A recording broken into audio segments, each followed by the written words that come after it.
En nombre del Padre, y del Hijo, y del Espíritu Santo. Amén. Ave María Purísima, sin pecado concebida. San Juan Evangelista ruega por nosotros. Voy a intentar explicarte Juan 13 y Juan 14. Nos encontramos en el Evangelio de San Juan, claramente, y aquí se plantea la diversa cronología de la pasión en relación a sinópticos con el cuarto evangelista.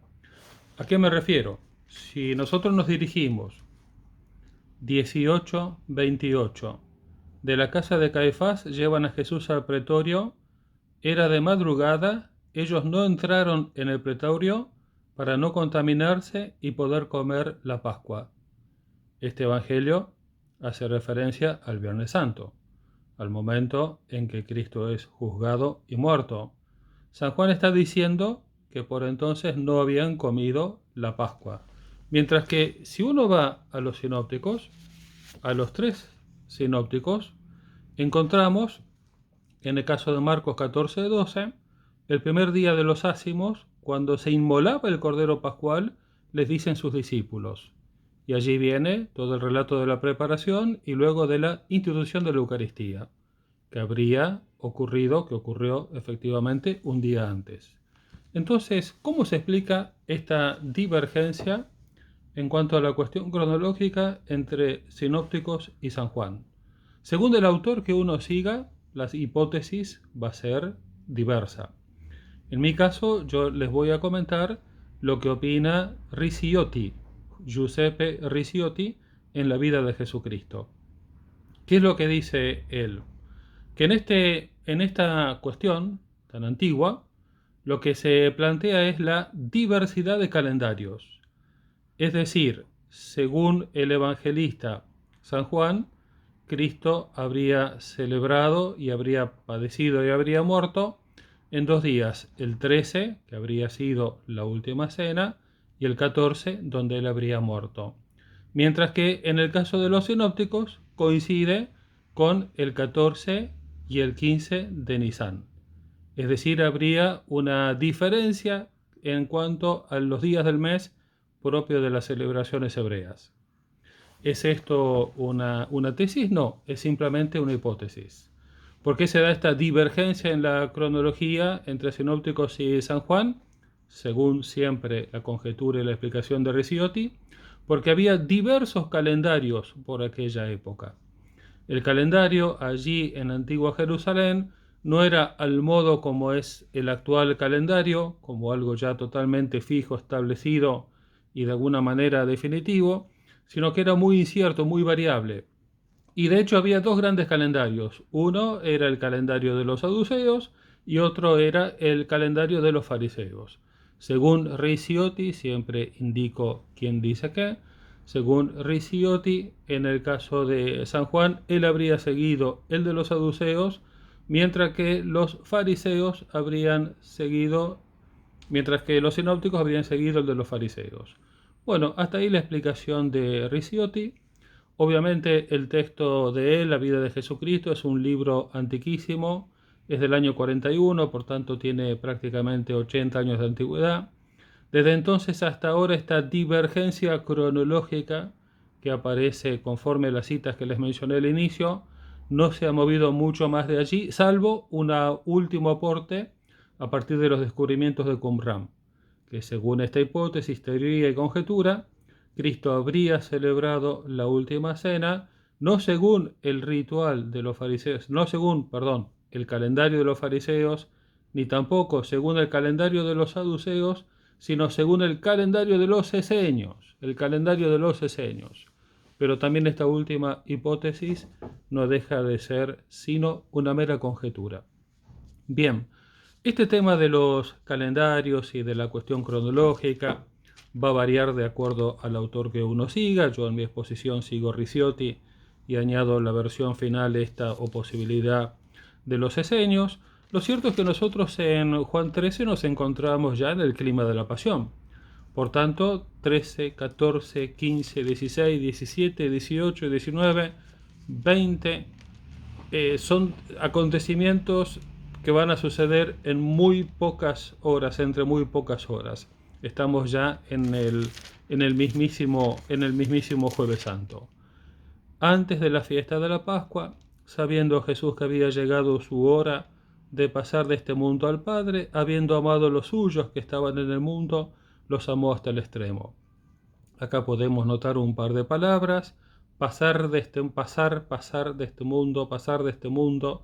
Allí está la palabra metabaino, habiendo llegado su hora. Allí está lo que aparecía desde las bodas de Caná: aún no ha llegado mi hora, ahora ha llegado la hora. Habiendo amado a los suyos que estaban en el mundo, aquí la palabra que utiliza es agapao, vinculada con ágape, que aparece un montón de veces con mucha frecuencia en estos capítulos. Cristo los amó hasta el extremo. Toda esta obra de redención es lo que manifiesta el corazón de Cristo y su entrega definitiva y total. Bien, nosotros tenemos acá en Juan 13 el episodio del lavatorio de los pies. Litúrgicamente lo tenemos asociado siempre al Jueves Santo, donde se realiza el lavatorio de los pies en el seno de la Última Cena. Aquí sí te pido que registres lo siguiente: el evangelista San Juan, el cuarto evangelio, no trae el relato de la institución de la Eucaristía. San Juan no cuenta la institución de la Eucaristía. La institución de la Eucaristía se encuentra en los sinópticos y se encuentra en un texto de San Pablo en Corintios. San Juan no trae el relato de la institución de la Eucaristía, pero este episodio del lavatorio de los pies, por el lugar en que se encuentra, siempre ha sido asociado en el contexto de la Última Cena, y así quedó posteriormente en nuestra liturgia. Bien, ¿qué podemos decir como explicación de la Última Cena? Aquí hay un anonadamiento de Jesucristo. Jesucristo se está anonadando al tener este gesto de lavarle los pies a los discípulos. Esto se vincula con la kenosis, el anonadamiento. El Verbo eterno, sin dejar de ser Dios, se anonada, se hace hombre, se hace semejante en todo a los hombres, menos en el pecado, para poder salvarlos. Este lavar los pies en la antigüedad lo encontramos, por ejemplo, en aquella manifestación en Mambré. ¿Se acuerdan cuando fueron esos 3 hombres a visitar a Abraham para decirle que Sara estaba embarazada? El modo de homenajear a esos 3 hombres: Abraham manda a que se le lave los pies, manda un esclavo a que les lave los pies. O bien cuando Abigail va a ser tomada por esposa por David, Abigail trata de decir que ella es simplemente una esclava y que lo suyo es lavar los pies. Aquí Cristo tiene este gesto propio del anonadamiento del Verbo eterno que se hace Hijo de Dios, con todo lo que esto nos enseña. Y notamos en la Última Cena 2 reacciones. Por una parte, la impetuosa de Pedro, quien quiere negarse a dicho acontecimiento, y ante las palabras de Cristo, no solamente los pies, sino también la cabeza. Y por otra parte, vamos a encontrar allí la actitud de Judas, en donde el mismo Cristo le va a llamar la atención en el contexto de la Última Cena. Hasta tal punto es esto, la presencia esta de Judas en la Última Cena, que vamos a encontrar en los autores distintas versiones. Si este bocado que toma Judas fue el cuerpo de Cristo o no, va a variar de acuerdo al autor que nosotros sigamos. Por ejemplo, San Agustín dice que Judas efectivamente comulgó, pero basándose en los sinópticos, no basándose en San Juan. Otros autores pasan el hecho de largo.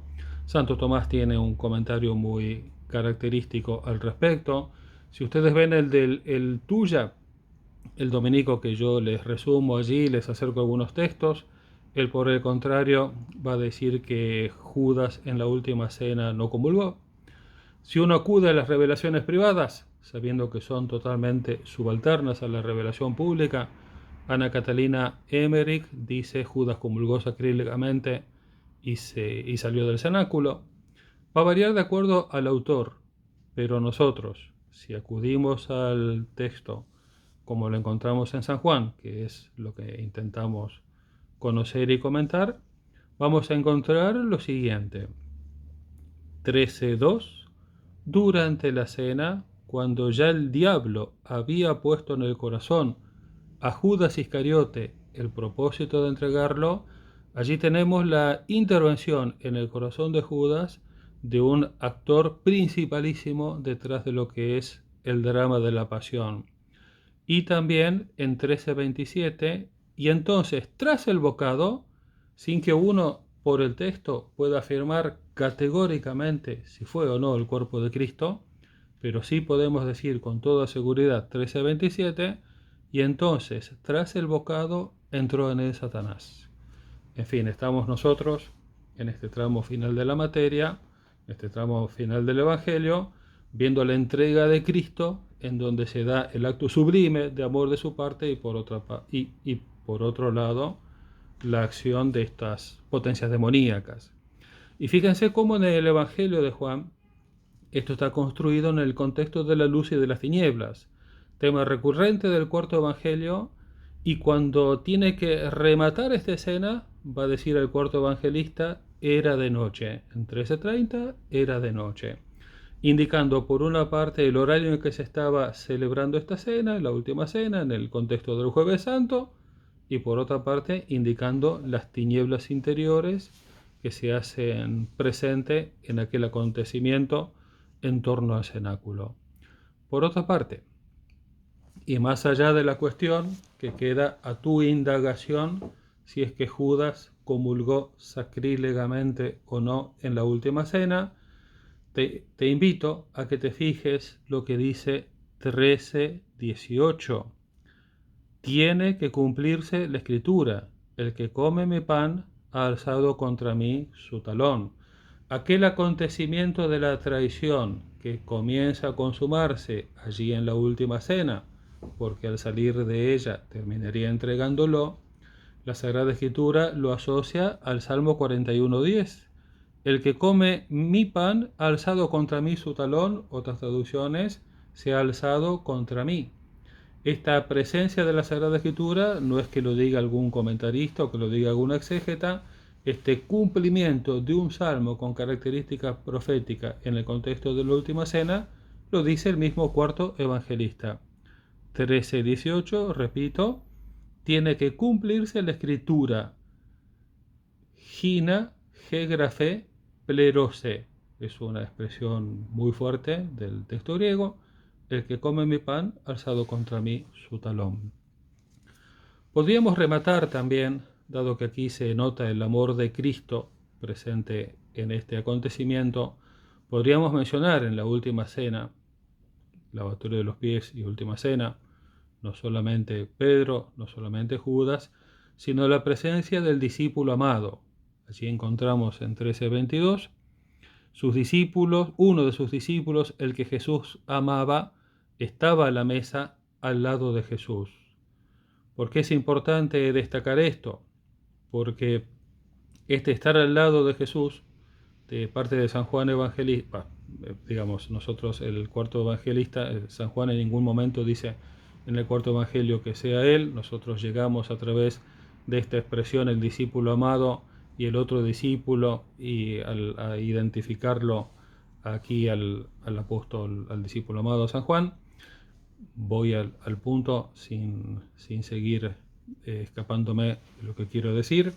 En dos ocasiones en el cuarto evangelio aparece esta palabra en el seno, que se dice colpo.